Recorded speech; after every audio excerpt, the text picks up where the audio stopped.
Yes, guys, what's going on? Welcome to AdamMcKola TV. We are back. It is me, AdamMcKola. It is Jay. It is Joe. And we are the master debaters. And today we are back talking about Ole Gunnar Solskjaer and whether we think he can bring home title number 21. Now, it's not a head-to-head. I haven't forced these lot to choose opposing opinions just to spice up a debate or anything. We're going to have an actual mass debate and just have a little chat with the lads. Firstly, Joe. Jay, how are you? I'm very well. I'm good, thanks. I'm really good. Yeah, I'm all right, mate. Surviving. Well, yeah, surviving then. Sorry. As he says in Boys in the Hood, I'm surviving, and that's enough for me. you always pull out some movie quote. I love it. He's got them stored in his head. It's great stuff. I definitely can't remember that many things, but. We are talking about Ole Gunnar Solskjaer. And the end of the season was pretty good. How many games unbeaten? Was it 30? 11? 11. It was 11, I think. 11, 8 wins and three draws. So I think we were on our way to top 4. I really do. So everybody feels here we're going to get top 4. Maybe a cup, maybe not, but possibly. You never know. But we felt like we were going to get Champions League football. There's been a real good feel-good factor at the moment. Let's just go through a few points on Ole Gunnar Solskjaer, actually. How do we feel his transfers have been overall? Pretty easy one to start with, but either of you dive in. 10 out of 10, really. I know that sounds a bit extreme, but when I look at transfers, I always think, right, with hindsight, would you have made that transfer? Now, you look at all his transfers now that he's made, and you think, if you could go back to the summer, would you have bought Maguire? Yes. Would you have bought Wan-Bissaka? Yes. Even Dan James? Yeah. Would you have got rid of the players he's got rid of? I would have. And then you look at Bruno and even Igalo. I mean, I'll admit, the day Igalo, unlike you, Mackery, was absolutely buzzing. The day we got Igalo, I was like, we tried to get Josh King. We couldn't get him. Now we're getting Igalo, who went 16 games at Watford without a goal, whatever. This is going to be a disaster. I mean, he made me eat my words. He did, and fair play to him. But Ole, I think, has got his transfers absolutely spot on. And people can quibble and go, should we have let Smalling go? Should we have let Lukaku go? Well, yeah. I mean, because they've gone to Italy and done, Ashley Young's gone to Italy and done well, that doesn't mean he was going to do well if he kept him at United. I think we had to get rid of some of the old guard. He's done that. The players he's brought in we needed, and they've excelled. My player of the season, and I think it might be yours as well, Mac, was Wan-Bissaka. So, he's signing, even Bruno, he's absolutely set the world alight, and he only cost, 40-odd million for a player of that quality? Isn't that massive money? So I think Ole, in transfers, so far, has been absolutely spot on. Yeah, you can't knock him. I think I would only give him a 9 out of 10 just because I think it might have been nice if we'd have signed a sort of a marquee attacking signing last summer. But again, you can't have everything in one summer, can you? Already spent 80 million on Maguire. But I think if you really wanted to give him like a perfect transfer record, I think someone like Sancho or someone of that quality coming in last summer would have put us in a better position this year. But the people he has brought in, like you said, not one of them would you say was a bad signing. I think Dan James is exactly the sort of player we need in the squad. We don't have enough players that are, relatively cheap options that you don't feel the pressure that they have to be playing every week because they're on 200 grand a week and they can come in, play 25, 30 games a season and look pretty good in most of them. I think, obviously, Maguire and Wan-Bissaka both been excellent. Fernandes only just come in, but like you said, Jay, been brilliant. I think the transfers as well, not just how they've been on the pitch, but the sort of characters they are off the pitch, both look like leaders in Maguire and Fernandes. The way they speak, the way they talk about the club, how they want to win things, the way they're sort of approaching other players and giving people advice and tips and support and stuff when they need it. It sounds like the sort of people they're buying as well, the sort of personnel and people off the pitch, they seem like good people as well. I know it's a bit, it's easy to put a good media front on things, but we didn't see that with the likes of, Lukaku coming out at the end with a few bits here and there, bad quotes about other players and putting stuff on social media. I think the one thing he's done, or one of the things he's done, is improve the sort of the ethos around the club and actually made it feel a bit more like we're all in this together again, which was something last year we certainly didn't have. One thing I will say as well, just quickly, Mac, on the transfers, people will say, well, Herrera, he shouldn't let Herrera go, but I think he did what he could to keep Herrera. I think he did. I know I'm not ITK or anything like that, but from all the noises we heard, all he wanted to keep Herrera, for whatever reason, didn't want to stay, didn't feel the deal was right for him. So even that one, I don't blame Ole for.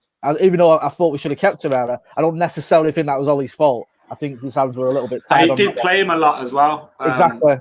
When he arrived, didn't he? It's not like he pushed him to the side and forced him out. He kind of dangled a carrot there for him. the one thing I was going to say, it was reported this week in The Athletic, although it didn't really need to be said, is that United are no longer actively chasing like a director of football. And I feel that kind of conversation was quelled. A lot of the talk was there at the back end of Mourinho. But a lot of it's been squashed because of the fact that Ole's signings have been so good. And he's almost in his role as manager, much like, I'm not comparing him to Sir Alex, but much like Sir Alex, where he occupied so many different positions, he's kind of behaved as a director of football in you know, maintaining a sort of, everyone said they wanted the director of football because you maintain a trend throughout, you know, whether your managers change or not, you have a same style of transfer signings, and he's kind of done that. All these signings tick those same boxes, like you've both said, and we no longer hear that, oh, we need a director of football, because of how good his signings have been, which has been good as well. Yeah, I mean, the only reason I think you have a director of football is purely for transfers, really. I don't think you have a director of football who does anything in terms of coaching or picking the 11 or saying what subs you're going to make. I think it's more or less to make transfers happen and to work with a manager to get those deals over the line. Now, I'm not too au fait with the sort of structure United, but whatever's going on, it seems to be working in terms of, like you said, the transfers bringing in. You could argue, okay, you know, the way things went in terms of getting Maguire, it took quite a little while. I think it was a 2-week negotiating. We ended up paying top whack for him. We ended up paying top whack for Wan-Bissaka. Lukaku went at the end of the transfer window where there was no time to bring in anyone else. But by and large, you know, I don't think a director of football solves everything. There was a time when I wanted one, but I think if Ole continues doing what he's doing in the transfer market, then I think that conversation will get even quieter. I think the thing with the director of football, a couple of things that, and I think obviously the transfers and the sort of keeping a steady ship, like you said, Adam, about when between managers, that sort of thing. And we have to keep this idea of what the club is, regardless of the man on the training ground. I think another thing they do, which something United could still do with, is a public-facing figure above the manager that is loved by the fans. I think that is the one thing United don't have. Everyone above Solskjaer is pretty much universally disliked at United. Woodward, the Glazers, even Matt Judge, for those who know him, people don't tend to be, singing his praises, certainly, on Twitter and that sort of thing. Having someone that was above Solskjaer to take a bit of that flack and to sort of guide us through that the fans like, I think that would help a bit of a better public perception of the club. Ed Woodward is, one of the most sort of, I wouldn't say hated because I think that's a bit of a strong word, but I think not many people like him, do they? Not many people are, oh, Ed Woodward, what a great CEO. And the definition of that is hated, Joe. Well, it's true, but I don't like to say, because I don't want people to think I hate people here and there. But yeah, it's like my mom says, whoa, hate's a strong word. That's me saying that. But yeah, I just think it'd be nice to have someone above Solskjaer that people actually like, oh, actually, we've got, whoever it is, and we like that person. That'd be nice as well. But yeah, other than that, I think it's not necessarily the biggest thing on the list anymore, except what about if and when Solskjaer does go? Then what do we do? Because it's all well and good now, the transfers look good and the signings are nice. But if he goes and we're like, oh, we tried someone who, a bit of a club legend, hasn't got the experience but might be able to bring this good feeling back, and he has done that a little bit. But then after that, if we get Conte or we get Simeone and then they're signing all their new style of players again, who is going to be there to say, actually, we've set up a way of playing and way of doing things that we stick with no matter what? And that's my only worry about not getting a director of football. Yeah, I think there still could be room for that, but I think it's very unlikely with that. You give a lot of power away. And whilst I think someone may come in that role where I said like the face of it, and they do a lot of meetings and speaking to people, and they have a different title, but on the face of things, they are a director of football. I don't think they'll ever give that much power away. So I think you are kind of right in that aspect, but a lot of it depends on the manager as well. If you have a manager like Sir Alex Ferguson, I don't think you require a director of football. Now, I know that's a big example, but a lot of managers wouldn't be able to work within a structure with a director of football. And I think Ole Gunnar Solskjaer is possibly one of those. So it depends on the manager. I think it would have been a lot more worthwhile under Jose Mourinho, for example, because of how brash he is with probably directors and things as well, which affects his relationship in the long term. Moving on from transfers, because I think we all agree that he did quite well. Tactically, and I think kind of goes hand in hand with that is results as well. I know towards the back end of the season we saw better results, but do you think tactically and in terms of the results that we've been going in the right direction under Ali? I think we're going in the right direction, but we can't ignore the fact that he's got quite a few things wrong tactically during the course of this season and the back end of last season. You look at some of those results, you know, Huddersfield, Cardiff, Bournemouth, Watford, West Ham. I don't want to go on. I can do. Burnley. All right, I'll stop now. Crystal Palace. Newcastle. That's it, yeah. No, so you can't just forgive him for everything and go, okay, we had a great run in 11 games. He's got everything right. He didn't. And a lot of those games are winnable games. You know, we shouldn't be getting our arse handed to us by Burnley at home. That's not acceptable. And tactically, I think he has made mistakes, especially some of his in-game management has baffled me at times. Even when things have been going quite smoothly, he's changed things and it's not really worked. But again, I think, you know, in sort of alluding to your question, he is moving in the right direction. I think he seems to be getting a better grasp. And I think some of what he was doing was laying foundations as well. So he's getting he's testing out things in terms of a back three at the back, and then, you know, do we have wing backs? Do we have a back four? He's trying to make it work. You know, does he stick with Fred? Is it Fred and McTominay? Is it bringing in Matic? So he's tried a few different things, but I think now he's beginning to find his feet tactically. And we're seeing that, but you know, you can't forgive him for everything. And that's something he's got to maintain this improvement he's made, because if he reverts back to some of the tactics we were seeing earlier in the season, he's not going to last for long. Do you think it's fair to use the back end of last season against him? I mean, and I'll get what you're saying, because one of the things was everyone was knackered. You'd had this sort of wonderful run. Some people's heads were gone. Yeah, it was like, you know, we'd had that wonderful run, and then the wheels started coming off, and it was like people just didn't know what to do about it. So it is a little bit harsh, and we all sort of gave him a clean slate, didn't we, after the summer, saying, right, he's had a summer, he's been able to bring in some players, he's had a pre-season. So you can forgive him slightly, but no matter what, I have to admit, you know, no matter what is going on, a Manchester United manager should be able to beat Cardiff at home when they've already been relegated. Yeah, the back end of last season, that is his fault. Because otherwise, if that's not his fault, then the winning games before that wasn't up to him either. So I think, you know, you've got to give him praise for all the games he won, and then you've got to give him, you know, a bit of stick for all those games we lost toward the end of last season. They were definitely his fault. But again, like you said, Jay, I think that clean slate at the start of this season was necessary because it was strange circumstances that we ended the season in. I think one interesting thing, well, not necessarily interesting, but when a player comes from, let's say we bought a player from the Norwegian league, or you know, the Serbian league, or a sort of a fringe European league, you would say, oh, they take time to get used to the Premier League. But with managers, for some reason, we just expect them to come in, to know all the tactics of all the other teams, exactly how everyone plays, exactly how everything trains and how everything works. I think it takes time for managers to get used to new leagues as well. And I think that's something that we've seen from him. The way that we've played against the big teams, pretty much throughout his tenure at United, has been the thing for me that's given me so much sort of like optimism for the future. Is we've pretty much outplayed every single team we've played at least once, if you know what I mean. Like, we haven't won every game, but we beat City twice this season. We beat Chelsea 4 times, is it, this season? Or 3 times? 3 times. And I just think he is sort of out-tacticked, if that's even a word, every manager he's played at least once. I think that's something that's really impressive. There's no one that seems to have got this sort of real hold on him where we just can't do anything against them. I know obviously we haven't beaten Liverpool this season. A little bit of Wolves, but a little bit of Wolves maybe, but we've overcome that a little bit recently. And that was before him as well, wasn't it? We seemed to struggle against them. But I think that's a very encouraging sign, the idea that one of the things people used to have a go at Ole for and still do is that, oh, he comes from the Norwegian league, he must be shit, he don't know tactics. Well, you know, Pep hasn't out-thought him once. You know, we consistently beat Chelsea, which is something we've never done in the Premier League era under any manager. And I just think that he's obviously shown himself to be improving. Yeah, you know. What about in those smaller games? I know we've been better recently. I think. Do you think that was down to personnel or tactics? Yes.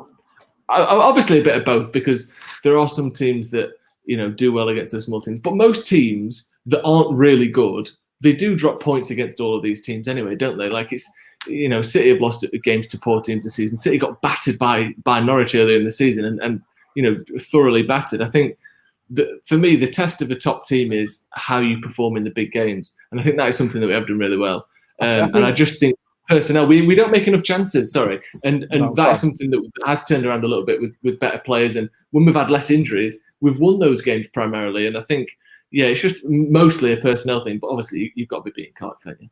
I think he's been a little bit naive as well in thinking that, when Pogba's not playing, you can just replace him with anyone. It'll be all right. You can't do that.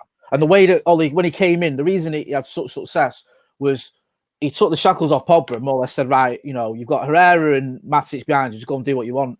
And he loved it and revelled in it. Now, when Pogba got his injury this season and we started relying on Pereira and Jesse, it's not the same. It isn't. And I think, when you look at it, and he was a little bit naive in thinking, oh, well, it's only Newcastle or West Ham or whatever. I can get away with this. And we couldn't, and that's where he just needs to grow a little bit and learn. And like what Joe was saying there, maybe there is a little bit of that naivety because you've not had that much experience in the Premier League. You think that you can get away with that. And he couldn't. But another thing that sort of goes down to tactics as well is he's done something that other managers haven't done. And that's he's stuck with certain players in the right positions and given them a chance. And they've revelled in it. Anthony Martial's absolutely flying under Ole. Yeah. He's stuck in that 9 role, and he's been given the confidence and the belief that Jose certainly wasn't giving him.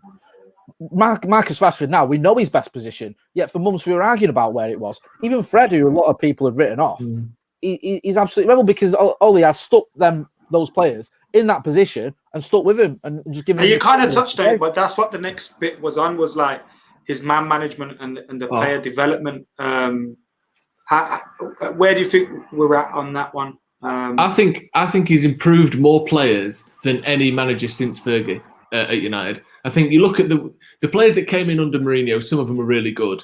We saw Pogba coming in and be pretty much the same guy we saw at Juventus. We saw the same with Lukaku, Ibrahimovic, those sorts of players. I think Ole is the only one who, after a year and a half at the club, he's improved, clearly improved. Obviously, I mean, Martial's come back in the squad and look much better. Rashford, Fred is one that seemed like it would never possibly happen, and he's one of our best players. McTominay's continued to improve. I think Maguire's improved since he joined. I think Lindelof's improved since he joined. I think Luke Shaw is coming back to a bit of form and improving again since he joined. I think, I can't say that about any of the other managers we've had. I think obviously everyone knows Mourinho likes to buy the finished product and bring him in, but I think his man management, and even look at the way he's sort of slowly teased Greenwood into the squad. He's got 12 goals and 4 assists this season. That's like a decent strike rate for most strikers in the league. And it seems like he's hardly played. And yet he's just been brought in at the perfect moments to sort of excel and get better. I think he's been brilliant at that. Maybe his best attribute so far, to be honest. Yeah, definitely. I pretty much agree. I don't know if every single player. A couple of players, I think Lindelof's gone backwards, I'm being honest. But by and large, I agree with all that. I think, you look at Marcus, you look at Martial, and the thing with these players is, okay, you can argue, just play devil's advocate, that you would expect Anthony Martial to get better as he becomes 23. You would expect Marcus Rashford to become better when he gets into his early 20s from being 20, 21. But the way he's handled them and given that confidence and stuck with them in those positions and made them work together as well, you can't fault that. And like you said, Mason Greenwood, it would have been easy for Ole just to keep throwing him in every week, especially when we weren't getting the results. But he's sort of thought about it a little bit more long term, brought him in gradually, and we've seen that, and he's been outstanding. So yeah, I think his man management has been great. It's not always been easy for him, and I think as well, people have said about Ole, oh, is he too nice? Is he too much of a nice guy? He's been pretty ruthless when he's needed to be. Don't forget, I mean, Lukaku. Look at the players he's got rid of. Yeah, Lukaku. We saw. I mean, everyone made a big deal of him giving Lingard a bollocking at the Etihad. But he's obviously got that in him, and you know what I mean, to shout at players and to sort of use the carrot and the stick as well. So he's not just this nice guy who's just come in and put his arm around everyone. And let's face facts, if you can survive the Norwegian winter, then you're pretty hard. I was about to say that. He does seem to know the difference of what each player needs. And look, Jose Mourinho did some very good things at the club. And I think ultimately we'll look back at those trophies that he won and we'll look back at those as successes. But we can't lie, towards the end, he lost those around him. And he seems to know what each player needs. It's a little bit different. Whereas Mourinho had what kind of one, I'm going to treat every single player the same. And like, you've just got to like it or lump it. And he kind of understands that players are different, doesn't he? Yeah, I mean, you know, like the thing that's almost forgotten about with Jose, when he fell out with everyone, I mean, I don't mean to keep banging on about it because this isn't all about him, but if you look at Pogba, our most talented player, if you're a striker like Marcus Rashford or Anthony Martial, and you know you've got a midfielder there who can give you the balls you want, the delivery you want, and he's not playing because the manager has fell out with him, what's going through your mind there? You must be thinking, this is a bit of a shambles. Do you know what I mean? And it's little things like that. Yeah, it's like, you know, Mourinho could never see the bigger picture, and he picked all these fights and fell out of place for getting injured and things like that. And there was an element of when Ole came in, all he had to do was not be Jose, was just be nice to people and start picking players again and saying nice things about him in the press conferences. But then when the results started going wrong, you had to do something different. And he's shown that. He's been able to do it.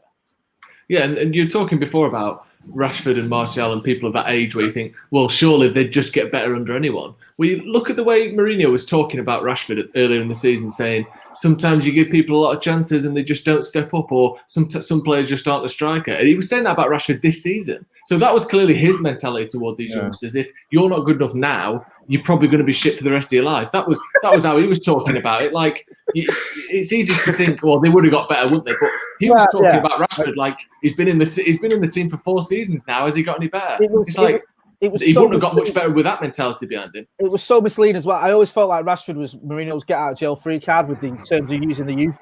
It was like, well, I pick Marcus, so I trust the younger players. And then sometimes, he'd sub him or he'd play him out of position or whatever. And he always seems to be able to say, well, I'm picking Marcus Rashford. And I don't necessarily felt he used him the best way. And I agree. I think and he almost made a point of it, didn't he? Like he was just playing him to appease everybody. Yeah. And then when he'd make a mistake, I remember the once where he looked into the crowd like, what do you expect me to do with this? And it's like I'm playing him for you, like, and he's failing you, and it's like, it doesn't work. I'm sure it works with some people. And I think, he gets a trick out of the likes of, Zlatan Ibrahimovic and stuff, but it doesn't work with everybody. It's not about Mourinho, though. It is about Ole. And I do think, as much as people like to say he's a nice guy, and you've both touched on it a little bit, I don't think you can be a nice guy and implement the change that he has in terms of that attitude. You can't just be a nice guy. You have to be a little bit in this modern day of football.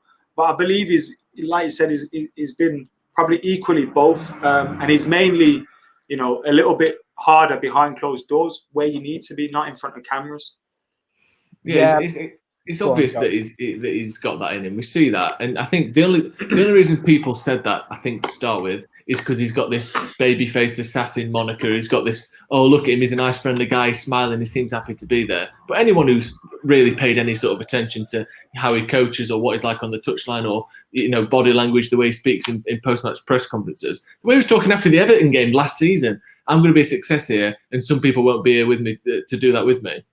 That's not someone who's, it's a shame we lost to Everton, but better luck next time. It's not, people act like he's this softy, but it's clear that he's not. And people like, the Jesse Lingard one this season, that was like 6 months after he basically told half the squad that they're leaving and then got rid of him.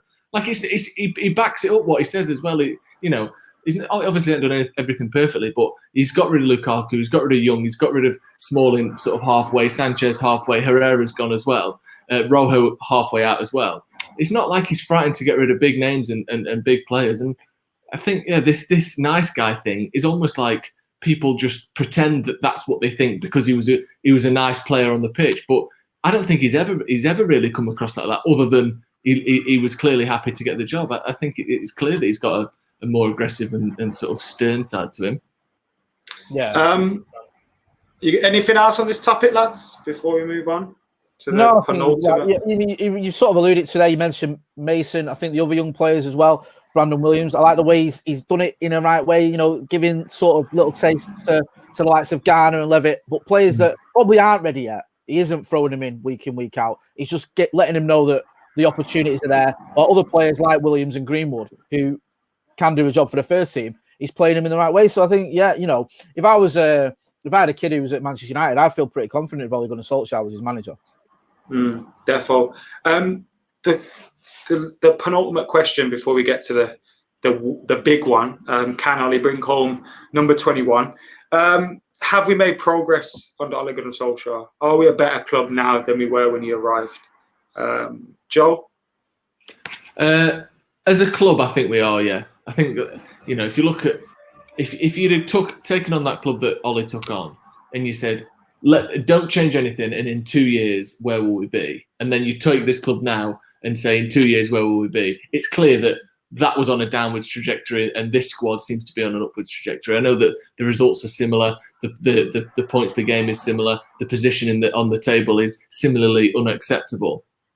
But I just think if you think of the optimism, and you can feel it, the way we're talking, the way we're speaking now, it's easy to just boil it down to, well, we're still sixth or still fifth. Playing devil's advocate, is that just because he's a fan's favourite? No, I don't think so. Because or has he earned it? I mean, it's hard to say, isn't it? Because I also don't think there's anything wrong with a little bit of the fact that we like him means he gets a bit more time. I think, sometimes it's good to have a manager that the fans like. What's wrong with that? I know it's, you obviously want to really prove yourself on the pitch, but I think, the optimism around the club now is as high as it's been for quite a while since Mourinho first came in, I would say. It's weird. It's weird. Sorry, Joe. Go on. No, go on. I think perversely, he seems to get stick because he's a club legend.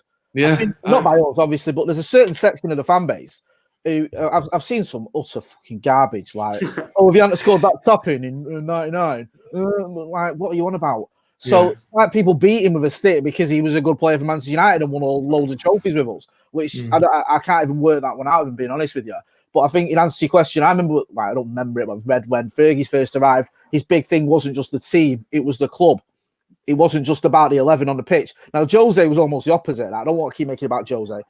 Van Gaal sort of got it a little bit about the whole philosophy and all that stuff. But Ole certainly got it. Look at the way he's dealing with the youth. Look at the persona. Look at the vibe, if you want, for want of a better word. And got that vibe. The way that everyone there is a feel-good factor. And you get the sense that there's loads of players at United that like being Manchester United players now. There's a bit of a feel-good factor, which isn't easy at United when we're owned by the Glazers to have any sort of feel-good factor. But he's done that, and I think he's moving us forward. And it's easy to overlook how dark those times were. You remember that game at Anfield just before he arrived, and it was just like, what the fuck is going on with this football club at all? And now you look at it and you're feeling pretty confident. You're feeling pretty, I am anyway. Don't want to jump the gun on your next question, but I feel pretty happy that Ole's there. All right, because I'm genuinely, everyone knows my opinion on this channel. I love Ali. I want him to succeed. He's got my backing. I believe everything we discussed today, I believe he's earned the time to prove, whether he's the man to bring home the titles and bring home the big trophies. But I genuinely don't know. And that's why we did this today, because I want you both. I'm not said you both have to say one or the other. You can both say yes. You can both say no. But Jay, you are almost about to say it then.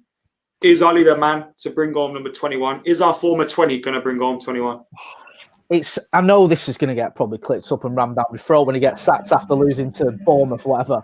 But I think he could. I do. I think if he's the way things are going in terms of transfers, in terms of young players coming through, I think there's as always, there's lots of ifs and buts.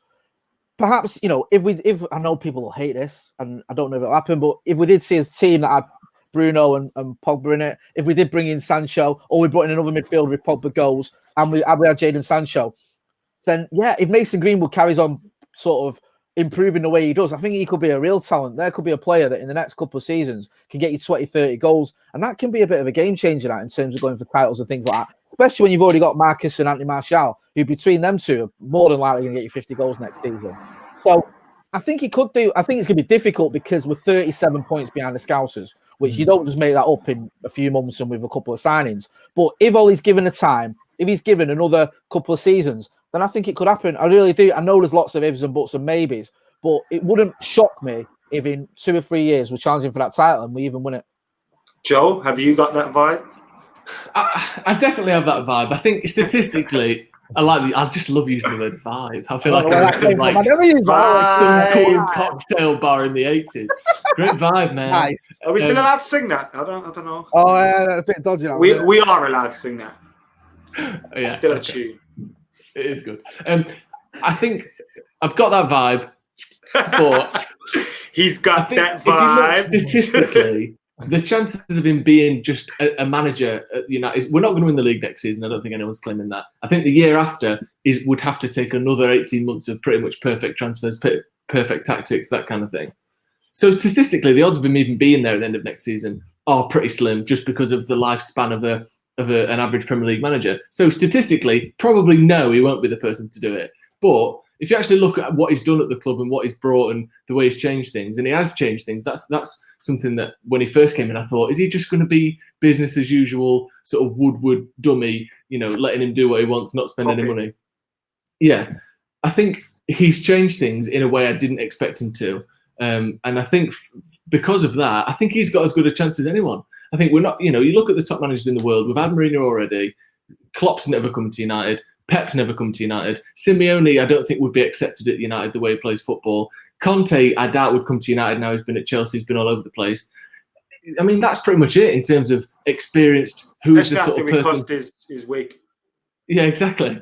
Who's going to come in with that kind of real confidence? We think he's going to win as a league. I think for that reason, Solskjaer's got as good a chance as anyone. And like Jay said, we seem to be on. Do you know when you're ticking up on the roller coaster, you tick, tick, tick it? It feels like we're doing that now. Whereas under Mourinho, it was down and flipping and backwards and loops and who knows what was going on. Your shoe fell off. Yeah, there's an excitement building. Yeah, you just see your phone hanging in that net underneath the thing. That's a bit. Yeah, exactly. Someone's been sick 3 rows in front of you, and you just it blows into your face. I think. Whereas now there's a bit of momentum and there's a bit of we're looking up for once. So I think he's got as good a chance as anyone. Obviously, we're still a while away, but why not? You've got to take confidence as well. Like Joe was saying earlier, the fact that he's been able to get results against big teams. Yeah. I know that doesn't mean you're going to win the league, but he's got it in him to get these big. We can't take for granted. I mean, you mentioned about the 3 wins against Chelsea. How many times did we lose to Chelsea, especially at Stamford Bridge? Jesus wept. It was horrible. And and City as well. I used to dread the derby to keep getting results against City. I mean, these are results you can't just dismiss that. So if you can build on things like that, then there's every reason to think that perhaps we can do it. Sounds good to me, boys. It's been an absolute pleasure having you both on. Make sure you're following Joe Smith 93 and RFFH on the Twitter, lads. Anything else you want to plug while you're here? Stretford Paddock and all that? Just Stretford Paddock, yeah. Mate, I'm just honoured that you've had me on again, Macca. This is I've waited for years to get on your channel and now I'm on it. You've grown a beard now, so you've got a VIP card. You're in. I'll keep it and it's okay. VIP. Put him in the shade here with a proper beard. Maybe proper half-hearted. Very important beard. I like it. It's very good. It is, and we've somehow got the Holy Trinity here on the channel. But bit blasphemous. But Jay has got it. Joe has got it. They've got that vibe. Have you got that vibe? Let us know in the comments below. Is Ole Gunnar Solskjaer going to bring home number 21? We're not saying next season, whenever, but do you think he'll be the man to lift that trophy? Let us know in the comments below. Subscribe to these guys on YouTube. Follow them on Twitter. Do all that good stuff. Subscribe to AdamMcKola TV. Click join to find out more as well if you fancy it. And for now, I've been AdamMcKola. These lot have been legends and master debaters. And we're out of here.